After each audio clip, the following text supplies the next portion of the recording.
Our legacy is love. Remember that we're a family, and a family that prays together stays together. And we understand that our greatest achievement is our togetherness. Mojo Morgan heritage. To be conscious. Taking love and affection to the global stage. Oh na na na, oh na na na. Welcome to the Sauce. Yes, Mojo. thank you. We're so happy to have you here. It's good to be here. First of all, what's your real name? Mama.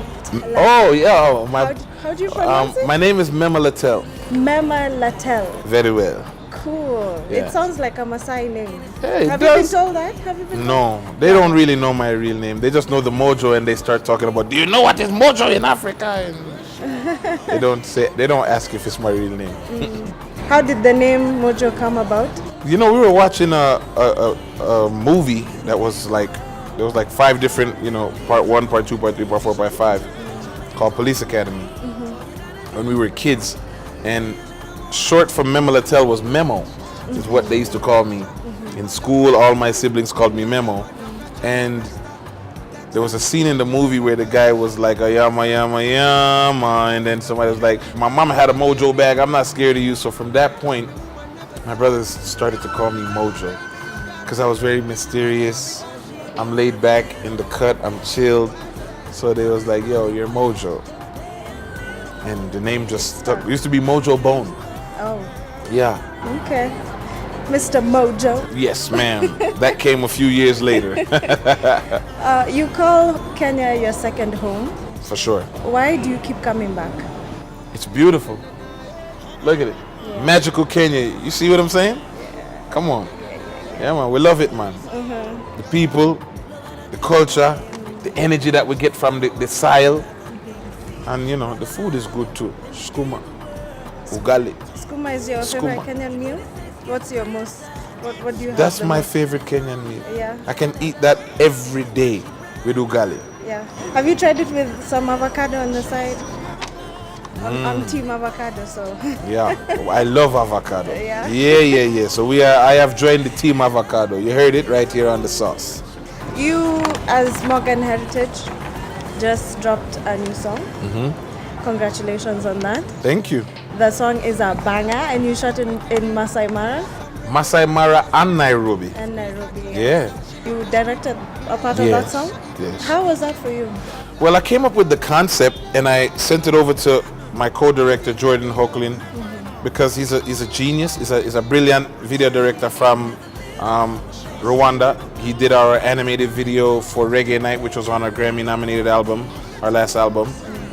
And we like working with him. He's very talented. He's like 21 years old. He's way beyond his years. And he knows how to make my visual ideas really come to life on the screen.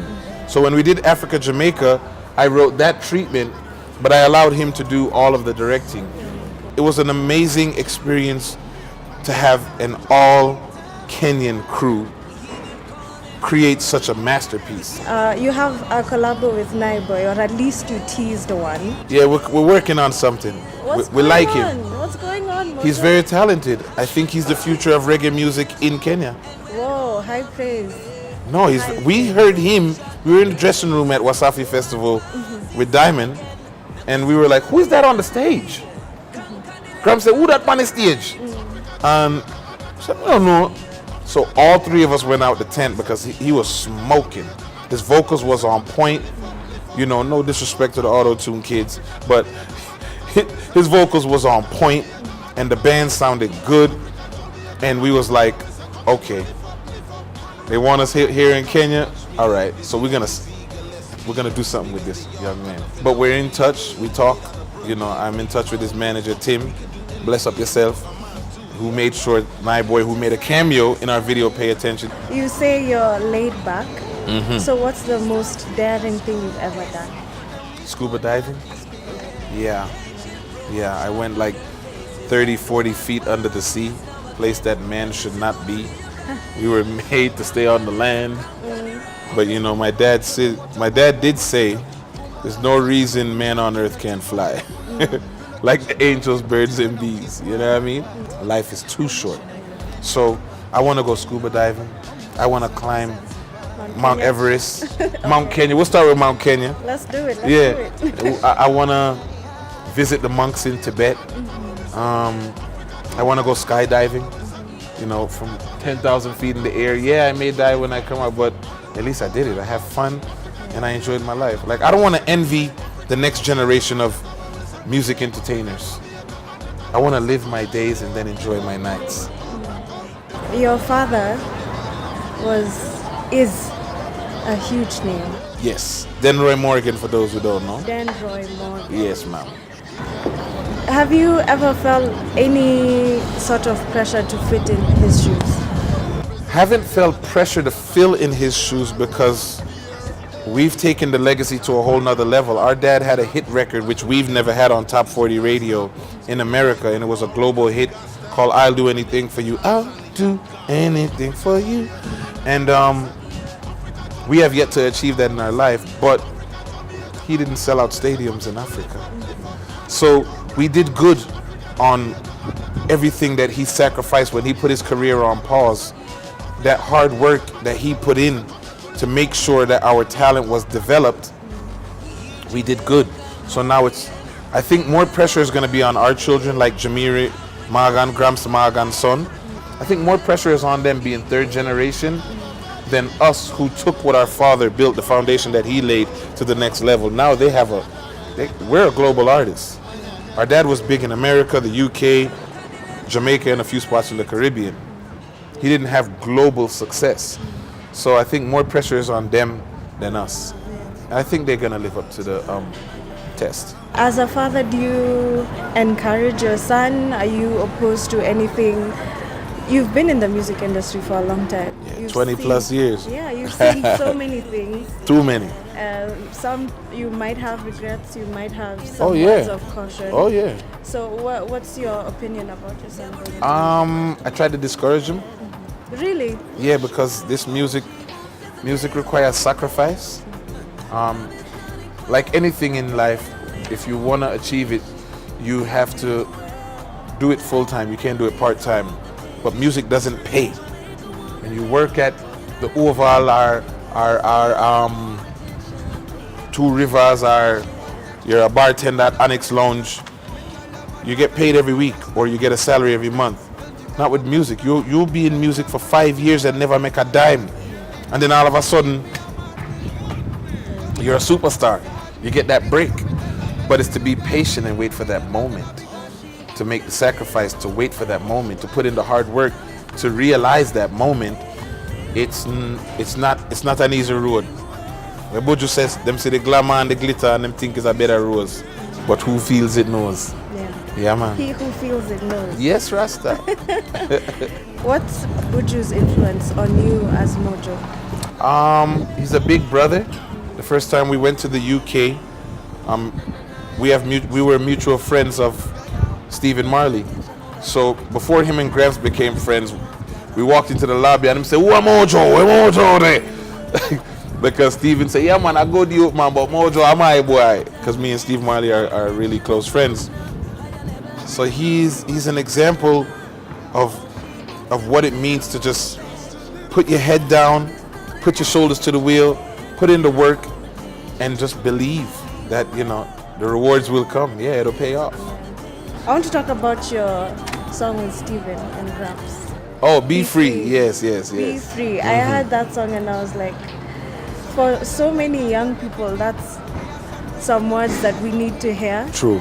So many times we feel constricted and just societal norms are just weighing us down, especially if you're from the ghetto. True. But really anywhere. Anyway, true. As an artist, have you ever felt like you've been restricted by anything?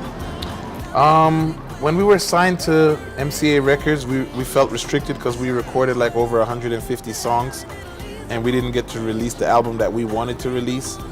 We released the album that they believed they could have commercial success with, and it didn't, thank God, because then we moved to Jamaica.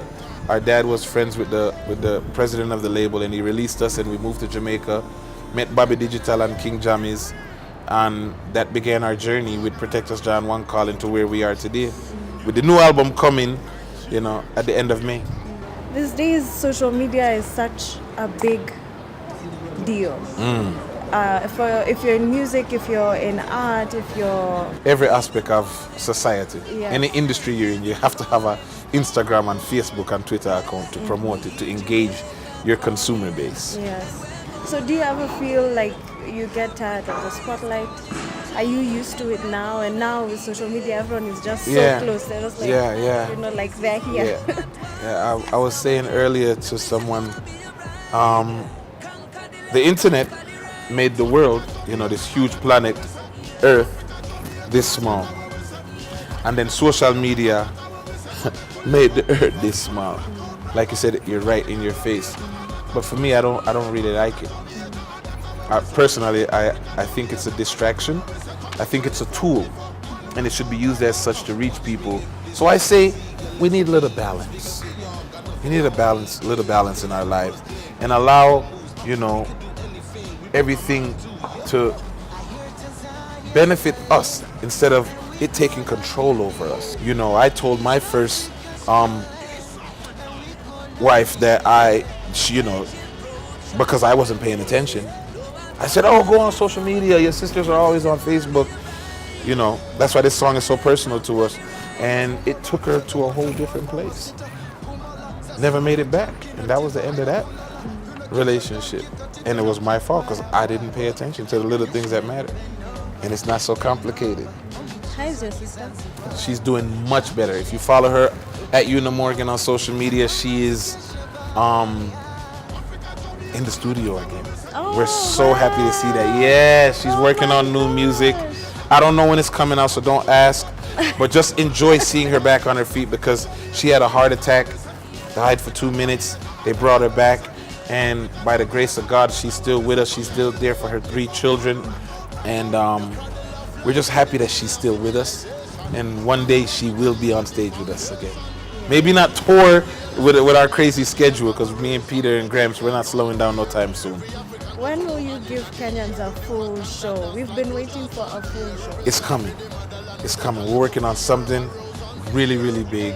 And I don't want to give it away too soon, but it's coming. A full show like just Morgan Heritage only, no one else, just you guys. We want to be selfish. We just want just you. I can't guarantee it'll be just Morgan Heritage, but we're working on something really big.